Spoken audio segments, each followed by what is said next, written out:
नाज़रीन आदाब, मैं हूं सना वारिस। खुसूसी प्रोग्राम में आपका इस्तकबाल करते हैं और आज हम इस प्रोग्राम में बात करेंगे सिक्योरिटी के हवाले से।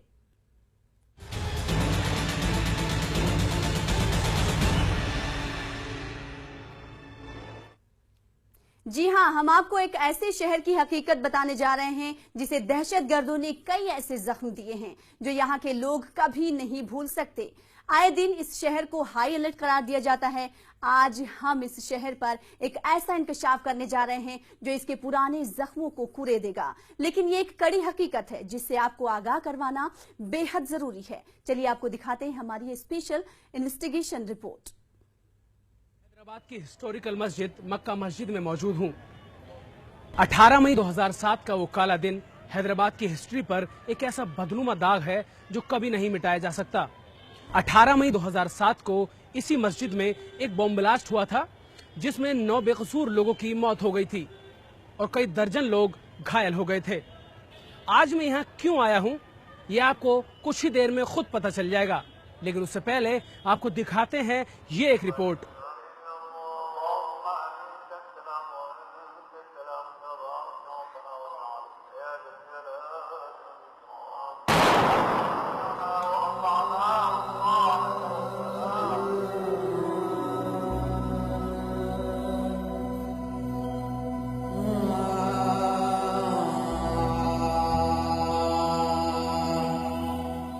मक्का मस्जिद में बम का ये धमाका हैदराबाद के लिए एक ऐसा दर्द लेके आया जिसका किसी ने तसव्वुर भी नहीं किया होगा।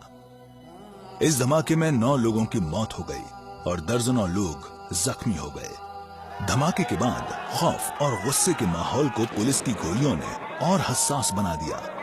पुलिस की फायरिंग इतनी जबरदस्त थी कि बंदूकों से निकली आवारा गोलियों ने दर्जनों लोगों के जिस्म को छलनी कर दिया, जिसमें से 5 लोगों की मौत हो गई।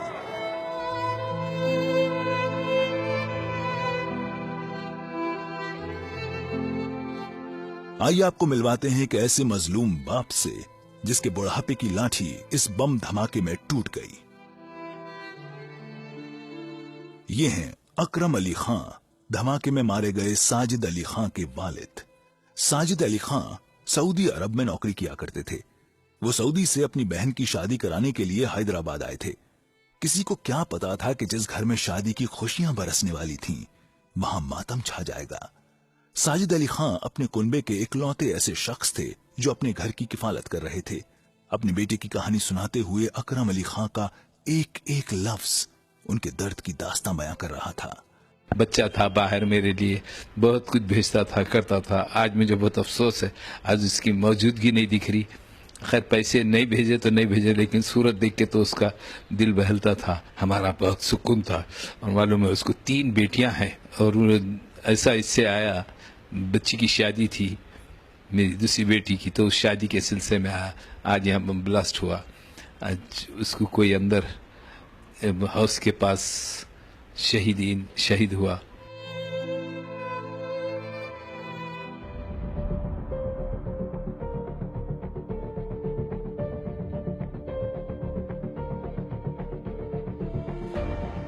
चौदह लोगों की मौत के बाद फिर शुरू हुआ पुलिस की अंधी तफ्तीश का सिलसिला।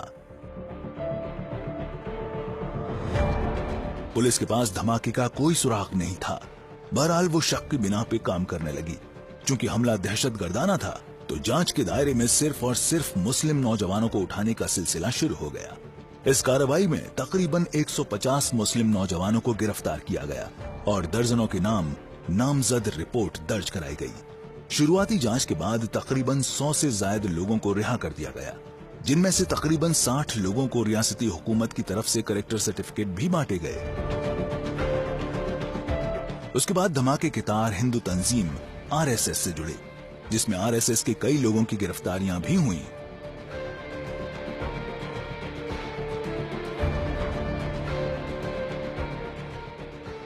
मक्का मस्जिद ब्लास्ट को 9 साल का वक्त हो चुका है। धीरे धीरे तकरीबन सभी मुल्ज़मीन बाइज्जत बरी हो गए हैं, लेकिन अब एक बड़ा सवाल पैदा होता है कि आखिर मक्का मस्जिद का असल गुनाहगार है कौन और क्यों वो 9 साल बाद भी पुलिस की गिरफ्त से बाहर है।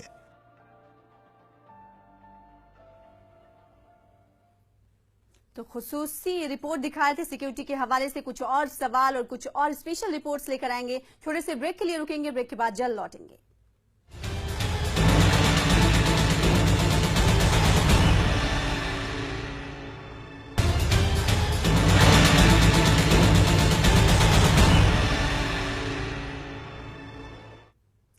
तो बात हम मक्का मस्जिद बम धमाके की कर रहे हैं। कई सवालों को लेकर ईटीवी की टीम मक्का मस्जिद पहुंची, जहां मस्जिद की सिक्योरिटी को लेकर लाख दावे किए जाते हैं, लेकिन सच्चाई इसके बिल्कुल बरक्स नजर आई। जरा आप भी देखिए सिक्योरिटी के दावों की पोल खोलती हमारी ये रिपोर्ट। खुफिया एजेंसीज की लापरवाही की वजह से और पुलिस के ढीले रवैये की वजह से 18 मई 2007 का ये वाकया पेश आया। अगर शहर की खुफिया एजेंसीज मुश्तैद तैनात होती और चाक चौबंद होती, चौकन्नी होती, तो शायद ये वाकया पेश नहीं आता और इस खूबसूरत मस्जिद के जिस्म पर ये कभी ना भरने वाला जख्म नहीं होता। आज तकरीबन इस पूरे हादसे को 9 साल से ज्यादा का वक्त हो गया है। आज के हालात हैं सिक्योरिटी के हवाले से, इसकी तफ्तीश करने के लिए ईटीवी न्यूज की टीम मक्का मस्जिद पहुंची और जो हमने यहाँ देखा वो बेहद चौंकाने वाला था। 23 सीसीटीवी कैमरे, सबके सब बेकार। तेलंगाना पुलिस के 25 होमगार्ड, सबके सब नाकाम। सिक्योरिटी का जायजा लेने के लिए ईटीवी न्यूज की टीम मक्का मस्जिद पहुंची। वहां पहुंचने के बाद हमने मस्जिद में लगे सीसीटीवी कैमरों की जांच कराई, तो पता चला कि मक्का मस्जिद में 23 सीसीटीवी कैमरे लगे हैं, जिनमें से एक भी कैमरा काम नहीं करता, सबके सब खराब है। हिफाजत का ये इंतजाम देखने के बाद हमारे होश उड़ गए।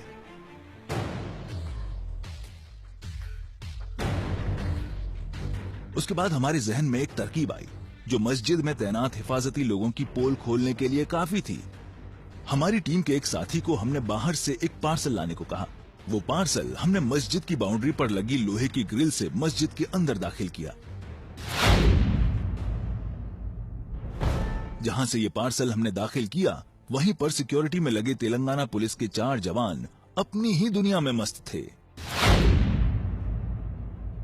ये देखिए, पहला पुलिस वाला अपनी खबर से बेखबर दूसरी खबरों में उलझा हुआ अखबार पढ़ रहा है। दूसरा पुलिस वाला देखिए, अपने मोबाइल में गेम खेल के टाइम पास कर रहा है। बाकी बचे ये 2 पुलिस वाले अपनी ही गुफ्तगू में मशगूल हैं। खैर, वो पार्सल लेके हम मस्जिद में दाखिल हुए और अंदर जाने के बाद वो पार्सल मस्जिद की मीनार के नीचे रख दिया। अब क्या था, हम अपने मंसूबे में कामयाब हो चुके थे और मस्जिद की हिफाजत में लगी पुलिस भी हमारे जाल में फंस चुकी थी। ये पार्सल मीनार के नीचे तकरीबन 2 घंटे तक रखा रहा। इसी बीच एक पुलिस वाला इसके पास से भी गुजरा, लेकिन उसने इसे चेक करने की जहमत तक नहीं उठाई। ये पूरा माजरा देखने के बाद हमने सीधा मक्का मस्जिद के सुपरिंटेंडेंट मोहम्मद अब्दुल कदीर सिद्दीकी साहब से मुलाकात की, जो कि पुलिस के रिटायर्ड डीएसपी हैं और गुज़िश्ता 6 महीने पहले ही मक्का मस्जिद के सुपरिंटेंडेंट बने हैं। जब उन्हें पूरा माजरा समझाया तो उन्होंने बताया कि हमने माइनॉरिटी वेलफेयर डिपार्टमेंट से 29 कैमरे लगवाने की गुजारिश की है, जो जल्द से जल्द इंस्टॉल कर दिए जाएंगे। हमने उनसे पूछा कि मस्जिद में कितने सीसीटीवी कैमरे लगे हैं और कितने काम कर रहे हैं, तो उन्होंने भी कबूल किया कि मस्जिद में 23 कैमरे लगे हैं, जिनमें से एक भी कैमरा काम नहीं करता। फिर हमने उनसे सवाल किया कि अगर 18 मई 2007 दोबारा दोहराया जाता है तो इसका जिम्मेदार कौन होगा, तो उन्होंने सरकार और पुलिस का बचाव करते हुए जज्बाती सा जवाब दे डाला। मस्जिद में 23 कैमरे हैं, लेकिन मैं 29 कैमरों के लिए सिफारिश किया हूँ। एक भी नहीं चल रहा है, अभी एक भी नहीं चल एक भी नहीं चल रहा है। अभी जो ये सारे कैमरे आपने बताया बंद पड़े, अभी अगर कोई अनहोनी खुदा न खास्ता होती है, इसके लिए जिम्मेदार कौन है? इसके लिए मैं जिम्मेदार हूँ, उसके लिए मैं जिम्मेदार हूँ। मेरे पास 25 होमगार्ड हैं और मैं इन 25 होमगार्ड को 3 शिफ्टों में लगा दिया हूँ। इनके लिए पेट्रोलिंग, इनके लिए जो है सर्वाइलेंस वगैरह तमाम चीज़ें लगा दिया हूँ। पीछे मेरे आने से पहले पीछे की गेट पर जो है कोई सिक्योरिटी नहीं थी, मैंने एक शेड डलवाया वहाँ पे वहाँ पे होमगार्ड का एक पोस्ट डलवाया, एक मेटल डिटेक्टर डलवाया, नहीं पड़ा है, बंद चल रहा है। सर वो बंद पड़ा उसके, और एक भी बंदा, हम बहुत देर से वॉच कर रहे हैं, एक भी बंदा उस मेटल डिटेक्टर से अंदर से नहीं आ रहा है, सब उसके बाहर से आ रहे हैं। उसकी वजह यह है कि ये हमारे महाजरीन कैंप के लोग थोड़ा सा जो है एग्जैगरेट करते हैं। उधर से सिवाय वो लोगों के या जो है बाजार के लोगों के कोई दूसरे आते करते नहीं। सर मैं तो फर्स्ट टाइम आया जी, तो मैंने निकल के देखा 4 बार, मैं इधर को भी गया, उधर को अंदर भी आया, बाहर भी गया, 4 बार मैंने अब और एक बात बोलूं मैं आपको, मैं उसको बहुत ज्यादा स्ट्रिक्ट करने वाला हूं। लेकिन ये जो मेन गेट है जी, इस मेन गेट के बराबर से पूरी जो रेलिंग लगी हुई है जी, वो पूरी खाली है, जी, कोई भी सामान वहाँ से बिना अंदर आए दे सकता है, Yes. बंदा अंदर आ सकता है।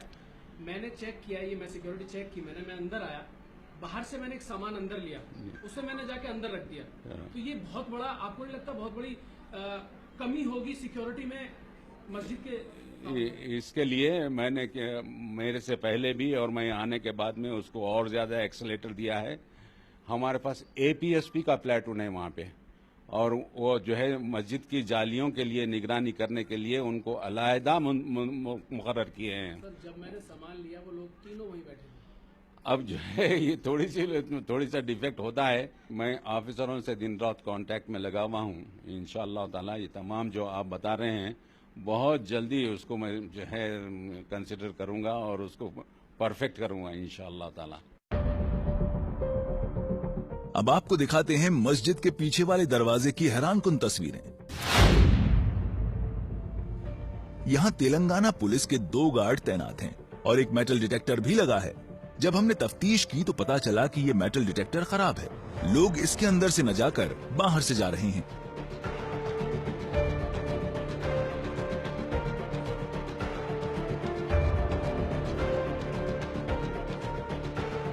जब हमने वहां तैनात पुलिस वालों से पूछा कि आप इन लोगों को मेटल डिटेक्टर के अंदर से जाने को क्यों नहीं कह रहे, तो उन्होंने बताया कि मेटल डिटेक्टर हमेशा बैरिकेड्स के बीच में लगता है। हमने पूछा तो फिर ऐसा क्यों नहीं किया गया, तो सुनिए क्या जवाब दिया इन साहब ने। हाँ नहीं लेते इस्तेमाल में, क्यों चालू है वो इस्तेमाल में क्यों नहीं लेते? सही जगह इसको इस्तेमाल भी रहना पड़े तो उधर एक बैरिकेड रहना, इधर एक बैरिकेड रहना, सेंटर में वो रहना। हाँ तो क्यों नहीं करते ऐसा? वो हायर ऑफिसरों को मालूम ना, अपन सजेशन नहीं, इससे तो क्या हो सकता है कि मतलब अगर कुछ भी वो है, यहाँ से कोई भी कुछ भी लेके आ सकता है ना। मेटल डिटेक्टर चालू नहीं है, उसके बाद ये सारी चीजें हैं, यहाँ से लोग जा रहे हैं। वो चालू है, उसके अंदर से जा सकते उसमें से। तो आप उनसे बोल नहीं रहे इधर से जाने के लिए? क्यों को बोलेंगे, दिन भर में वो लोग है, वो यूज करने के लिए है, मालूम है। लेकिन आपकी तो ड्यूटी है ना भाई, इधर से क्यों जा रहे हैं, इधर से निकलो। क्या पता वो कुछ लेके जा रहे हो इधर से, अंदर से ले जाए। जो है कोई और पब्लिक नहीं आती, बस्ती के लोग हैं जो है नहीं नमाज पता, किसी के चेहरे पे नहीं लिखा होता ना बस्ती का है कहाँ का है। ETV से जी, मेरे डिटेक्टर जो है ये मेटल डिटेक्टर काम नहीं कर रहा है इसका। ऑफिस में बोलना आप लोग जाके, लोगों के हाथ में कुछ भी नहीं। ये लोगों का क्या है, ये तो सिक्योरिटी में बैठे ना, ये इनके ऊपर बात आएगी। जब कुछ होगा तो क्या होगा कि 2 पुलिस वाले वहाँ बैठे थे, बात तो इनके ऊपर ही बात आई। तो ये मेटल डिटेक्टर भी नहीं चल रहा है, दोनों भी नहीं चलते। आज तो छोड़ो तुम, कल जुम्मा है, कल भी नहीं चलता। कल भी नहीं चलता। खाली आवाज आती है, आदमी अंदर तक जाओ क्या भी ले, कुछ नहीं होता, कोई फर्क नहीं पड़ता। CSW वाले एवरी फ्राइडे आते हैं, हाँ। वो लोग जो है जब कहीं काम होता बस तो महीने में कुछ तो भी ऐसा इन्फॉर्मेशन रही बोलो तो जब आते हो ड्रेस पहन के। इन्फॉर्मेशन क्या, अब ये कोई बता के थोड़ी आ गया कि मैं बॉम्ब लेके आ रहा हूँ और यहाँ रखने जा रहा हूँ। बाहर का आदमी गाड़ी लेके अंदर नहीं आता बोले। अब कैसे पहचानेंगे अभी बाहर का अंदर का? दिन तो वहाँ आते जाते हम बाहर का अब हर आदमी नहीं पता चल सकता नया ना। आदमी तो अंदर नहीं एंट्री। अरे सर मैं 4 बार आ गया, मैं फर्स्ट टाइम आया हूँ यहाँ, सही है। मैं 4 बार आ चुका। गाड़ी लेके आया, पैदल आया, गाड़ी लेकर क्यों आएगा कोई? उनके ऊपर चांदमार दवाखाने में पार्किंग में लगी पार्किंग में लगी हुई है। मैं 4 बार आया, किसी ने क्या देखा? कुछ नहीं देखा। इसके बाद हमने मस्जिद की सिक्योरिटी के इंचार्ज कैसर साहब से बात करने की कोशिश की, लेकिन उन्होंने हमसे ये कहकर बात करने से मना कर दिया कि हमें मीडिया से बात करने की इजाजत नहीं है। लेकिन फिर भी हमने अपने खुफिया माइक से इनकी सारी बातें रिकॉर्ड कर ली। उन्होंने भी कबूल किया कि मस्जिद में एक भी CCTV कैमरा काम नहीं करता है। मेटल डिटेक्टर पर जब उनसे सवाल किया गया तो इंचार्ज साहब ने बात को गोल गोल घुमाते हुए जवाब दिया कि मैं अभी दिखवाता हूँ। हमने उनसे भी यही सवाल किया कि अगर इस लापरवाही की वजह से 18 मई 2007 जैसा वाकया दोहराया जाता है तो इसका जिम्मेदार कौन होगा। तो उन्होंने पहली फुर्सत में अपना पल्ला झाड़ते हुए सारा कसूर पुलिस का बता दिया। उन्होंने हमसे कहा कि वो हर घंटे पर इलाके के थाने को हर इनपुट की इत्तला देते हैं। सीसीटीवी की जानकारी भी पुलिस को है, लेकिन वो सिक्योरिटी के पेश नजर कोई ठोस कदम नहीं उठा रही है। देखिए, सिक्योरिटी का मसला ये है कि इसमें जो सारे सीसीटीवी फुटेज वो लगे हुए कैमरे वो सब बंद है ना? वो तो सारे बंद है, सारे लोगों को इल्म है उसका। ये मेटल डिटेक्टर उधर वाला काम नहीं कर रहा है जी। मैं गया वहाँ, उधर वाला मेटल डिटेक्टर जो है वो काम नहीं कर रहा है, और जो लोग हैं वो मेटल डिटेक्टर के बाहर से आ रहे हैं। अच्छा, वहाँ पर हाँ जी, वो देख लेंगे उसको। नहीं, ये कैसे हो पाएगा? हाँ, वो कुछ भी हो सकता है ना। बिल्कुल। अब सिक्योरिटी इंचार्ज हैं, मेरी उनसे बात हुई जो होमगार्ड में बैठे हुए पुलिस वाले, उन्होंने बताया कि भैया हम क्या कर सकते हैं, हमारे जो इंचार्ज है उनसे बोलिए, वो करेंगे। ये गलत है, वो बोल रहे हैं कि हाँ ये गलत हुआ है, इधर से जा रहे हैं लोग, इधर से जाना चाहिए मेटल डिटेक्टर से। तो ये पूरा मामला है कि कौन जवाबदेही किसकी है। बिल्कुल हम जाएंगे, जाके पूछेंगे क्या है वजूहत, क्या है आखिर ऐसा क्यों हो रहा। बराबर उनको नहीं, अगर गलती से कोई खुदा न खास्ता ऊंच नीच होती है तो इसका जिम्मेदार कौन होगा? ऑलरेडी एक हो चुकी है, किससे रिपोर्ट करते हैं? हर 10 मिनट को, आधे घंटे को हमारे इंस्पेक्टर को इन्फॉर्म करते हैं, साहब इसमें हमारे पास कैमरे काम नहीं कर रहे। कौन इंस्पेक्टर है? इंस्पेक्टर हुसैन आलम। कहाँ है? हमारे इंचार्ज दूधबली पुलिस स्टेशन जो है, उन्होंने हमारे ऊपर सुपरवाइजर, हमारी हर जरी देर को उनको इंटीमेशन देते रहते हैं, ऐसी बात है, ये मूवमेंट है, ऐसा है वैसा है। आप बोलते रहते हैं पुलिस को? बिल्कुल। उनका क्या रवैया होता है पुलिस का? उनका जो मूवमेंट रहेगा आगे वालों से, वो लोग अपने आप को आगे, जो हर भाई इतने दिन हो गया आप लोग अभी तक कुछ भी नहीं करे। चलिए अब आपको सुनाते हैं इस पूरे मामले पर तेलंगाना पुलिस के एसीपी अशोक चक्रवर्ती क्या कहते हैं। मक्का मस्जिद के सिक्योरिटी के लिए राउंड द क्लॉक हम निगरानी लगाते हैं, वहाँ परमानेंट आर्म्ड पिकेट भी लगाते हैं और चेकिंग भी चलते रहता है। सुना आपने एसीपी साहिब को? ये भूल गए हैं कि इन्होंने जो पुलिस के जवान वहाँ तैनात किए हैं वो क्या गुल खिला रहे हैं। हमारी शुरुआती तफ्तीश से आपको अंदाजा हो गया होगा कि जो एसीपी साहिब सिक्योरिटी के दावे कर रहे हैं वो कितने खोखले हैं। एसीपी साहिब अपनी जिम्मेदारियों से बचते हुए भी नजर आए। उन्होंने सिक्योरिटी की पूरी जिम्मेदारी वक्फ के कंधों पर डाल दी। मक्का मस्जिद सिक्योरिटी के लिए वक्फ बोर्ड वाले, माइनॉरिटी कमीशन वाले अबाउट 28 कैमराज इंस्टॉल कर अढ़ाई साल हो गया इंस्टॉल करके। इसका इंस्टॉलेशन माइनॉरिटी वेलफेयर डिपार्टमेंट और वक्फ बोर्ड दो मिलकर करते हैं। वक्फ बोर्ड मक्का मस्जिद मेंटेनेंस के लिए फंड्स प्रोवाइड करती है।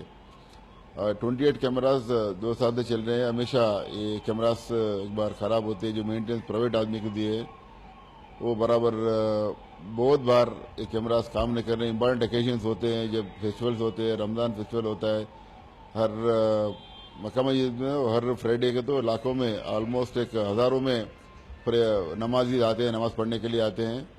और जब भी इम्पॉर्टेंट फेस्टिवल्स होते हैं भी लार्ज कांग्रेगेशन रहता है। और इस सिलसिले में यहाँ कैमराज, अच्छे कैमराज होना ज़रूरी है। अब जो कैमराज चला रहे हैं ठीक है, वो ऑर्डिनरी मेक के है और तकरीबन एक पूरे कैमराज बोलिए कि 8 या 9 कैमराज काम कर रहे हैं। तकरीबन एक 18-19 कैमराज काम नहीं कर रहे हैं। परसों रमज़ान के प्रेयर्स हुए, उस दिन भी केवल 6 कैमराज काम करे। हम कल लास्ट फ्राइडे भी चेक करें तो 3 कैमराज ही काम करे।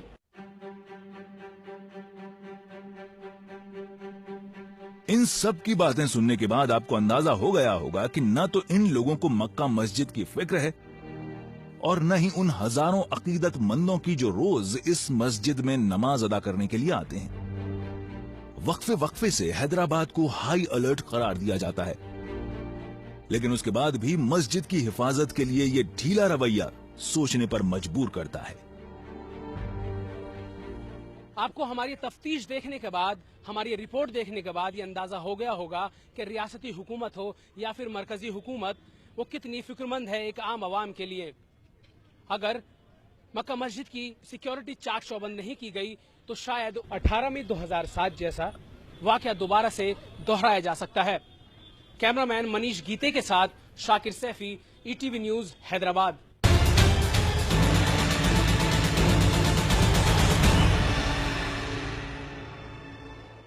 तो हैदराबाद शहर की सिक्योरिटी के ताल्लुक से हमने आपको 2 रिपोर्ट्स दिखाई हैं। ये दोनों रिपोर्ट्स पोल खोलती हुई रिपोर्ट्स थी। अब सवाल ये उठता है कि तेलंगाना हुकूमत और तेलंगाना पुलिस क्या कुछ खातिर ख्वाह इकदाम करती। कई सवालात उठते हैं। इन सवालों के साथ इस बुलेटिन में इतना ही। आदाब।